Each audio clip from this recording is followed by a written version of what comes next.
He's back! Once the establishment's prodigal son, Nawaz Sharif has returned again to, well, we don't know exactly what the plan is here.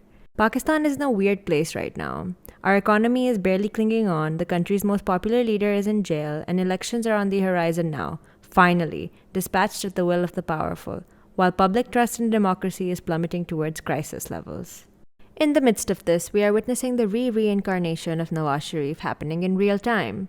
In a move as reliable as Shadi season in November, the same man removed by the military has been brought back by them. If you didn't already, watch the last video we posted to catch up on the history of Nawaz Sharif. In this video, we'll dive a little deeper into his modern politics and the recurring themes they include, namely his hot and cold relationship with the country's most powerful institution, the Pakistan Armed Forces. Ready to know more? Let Samcho explain. Starting where we left off in part 1, it's the 2010s. Nawaz Sharif is back in Pakistan, Musharraf is eliminated, and PPP is in government. In 2011, another game-changer appears as Imran Khan rises to the scene as a rival for the legacy parties. A new strand of political mudslinging begins. This is modern Pakistan. Cricket superstar Khan seemed to rise up in popularity out of nowhere and pointed his finger directly and passionately at Sharif and many others. He managed to beat with the Pakistani pulse, drawing on decades of fury at Pakistan's handlers. Accusations of corruption, fraud, and of plundering the nation all hit home. Zardari and PPP were facing a core reputation issue, and he left for Dubai before the elections. Imran Khan, though popular, didn't have a nationwide mandate. So in 2013, PMLN won the elections in the first civilian transfer of power after a complete 5-year term of a democratically elected government in Pakistan's entire history. Sharif had campaigned on a platform of, you guessed it, economic reform and privatization efforts, alongside other issues they'd brought up before, like environmental preservation and energy reform. It wasn't an unquestionable win like it had been in '97, and some independent candidates had to be wooed to join PMLN for them to gain a simple majority.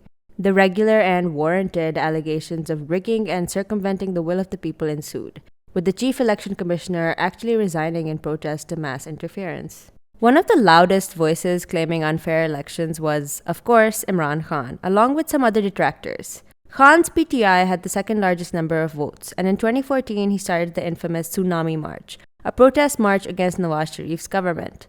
This march and sit-in in front of Parliament lasted 4 months, from August to December 2014, and was called off after the tragic attack on the Army Public School in Peshawar. The march did a lot of things to the political landscape of Pakistan, and one of the most documented was the rise of the slogan, Go Nawaz Go. While Nawaz Sharif had once been a young upstart in politics with mass popular appeal and the confidence to openly butt heads with the army, this slogan marked his evolution into a completely different figure, that of the corrupt, extremely mainstream politician who had taken too much of the country's time. But Nawaz didn't go, at least not yet. He was still Prime Minister and a lot had to be done. In this triad leadership, Nawaz became less conservative and more centrist, a far cry from the politics of the old Nawaz, the one from the patriarchal family that furthered Zia's Islamization. He helped ban Tablighi Jamaat from preaching at schools, and he hung Mumtaz Qadri, the man who murdered Salman Taseer for blasphemy, despite the chaos and rioting that would inevitably cause. He also targeted the terrorists with Operation Zarb-e-Azab, ending Pakistan's history of tolerance of militant extremist groups. The older, and some would argue wiser, Nawaz spoke up against honor killings, even opening up a domestic abuse hotline. To hone in this shift further, he unbanned YouTube, and he explicitly said that the future of the nation is liberal. On that note, he made Diwali and Holi and Easter public holidays, and gave Abdus Salam some recognition. This effort went alongside his more notable and predictable goals of privatization efforts and building more motorways, dams, and the Metrobus, which was highly criticized for its cut corners and limited, underdeveloped reach, but also a step in the right direction. He succeeded in getting more energy, but failed in managing it. He also tried and failed to privatize PIA. An op-ed in Dawn noted that PMLN often has the right idea, but goes about it in the wrong way. And the wrong ways pile up, eventually. The failures were evident to everyone watching, socially and most damning economically. Though Nawaz spoke against the US government's drone strikes when he visited during the Obama administration, his speeches were ineffective and people noticed, some even saying he was allowing them to continue. With an enemy as relentlessly vocal as Imran Khan as an oppositional force, Nawaz's social clout dwindled drastically. This term was marked by damaging economic failures, which is why the IMF had to be called in thrice to bail Pakistan out, even after Nawaz Sharif had promised not to take any more loans. Even though growth was up, Chinese funding was coming in, and we came out of one economic crisis, the trade deficit reached unprecedented levels under PMLN leadership. Though certain things looked right, there was a lack of meaningful structural reform, and many blame our current economic crisis on the structures laid out by prior governments, like Sharif's. And perhaps most crucially, he had also fallen out with the military. This is the crux of Sharif's story as a civilian leader, as is the case with most of our other civilian leaders. They come into power by courting the military establishment, a sovereign entity in its own right, in one way or the other. But when they start making decisions that civilian leaders consider it their own right to make, that of civilian supremacy in government, civilian-led business growth, or peacemaking with the emerging giant and our nosy neighbor India, the military does not react well. This prime minister cycle has been studied. The army chief is first an equal, maybe a boss, and then eventually a nemesis. Let's go back to the first time Sharif, who was brought into power by General Zia and then the ISI, showed signs of agitation against the all-powerful military establishment. Back during his first stint as prime minister, he started clashing with 3 successive generals, the last of whom eventually forced both him and the president out of office. He got close to the army again while in opposition.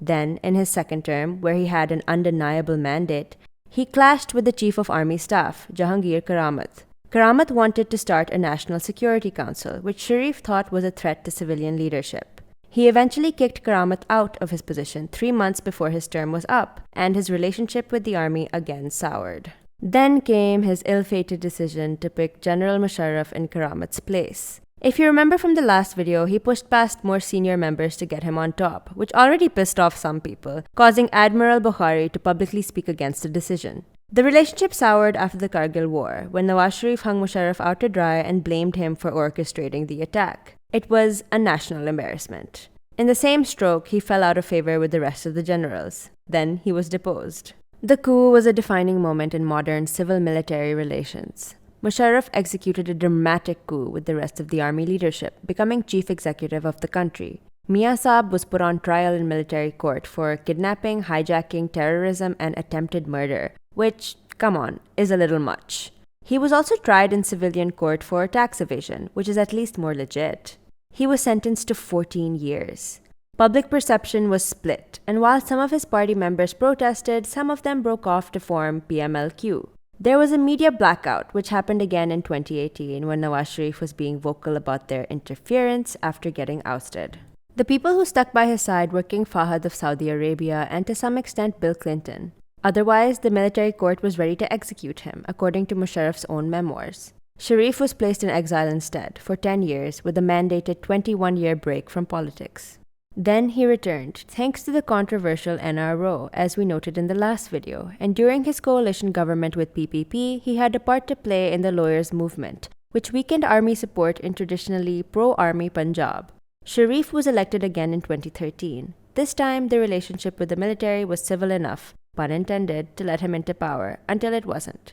News leaked that Sharif had reprimanded the military leadership in a private meeting, and all hell broke loose. Many accused the military establishment of backing his biggest rival, Imran Khan.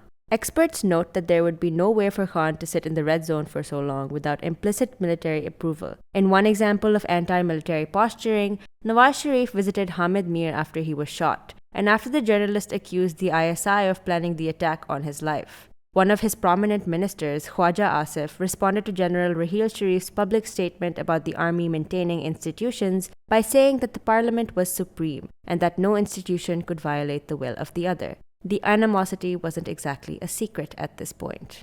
So when the Panama Papers leaked and the Sharif name was in them, this provided the perfect opportunity for the military to get their difficult and enduring foe out of politics entirely. We'll talk more about the Panama Papers in another video, so remember to subscribe. For now, all you need to know is that the Panama Papers were a huge whistleblower leak of 11.5 million documents from a Panamanian offshore law firm which dealt with the wealth and property of some of the wealthiest and most powerful people in the entire world. According to the International Consortium of Investigative Journalists, this internationally momentous leak revealed the offshore holdings and financial misconduct of 140 world leaders and officials, including the President of Ukraine and the Prime Minister of Iceland. This went beyond Pakistan, and the disclosed documents revealed that the Sharif family had links to 8 offshore companies with millions of dollars in assets. Nawaz was accused of tax evasion and money laundering, alongside his daughter and political heir Maryam Nawaz. The Supreme Court took up this case and disqualified him from politics for life on the basis of his dishonesty. To many spectators, this seemed illegitimate and like a witch hunt, although supporters of the move argued that the nature of the Panama Papers as independently proven corruption was more than enough grounds for disqualification. Nawaz Sharif was thrown in jail and then released on health grounds. He went to London again, and now he's back, just in time for elections. This news has had a variety of impacts, with many underscoring the predictability of another such civil-military settlement. He's working on getting the disqualification overturned, but also holding large rallies and pissing off feminists already. To manage expectations, the messaging has been that he has returned a realist, perhaps in contrast to Imran Khan's idealism. Some people think this is a desperate attempt at gaining back public confidence after General Asim Munir has been outrightly pit against the country's most popular leader. Others believe this is just a continuation of the same old story. So, who is Nawaz Sharif? Well, it depends which version of him we get. From the firebrand conservative capitalist to the softer, more liberal grandfather of Pakistani politics.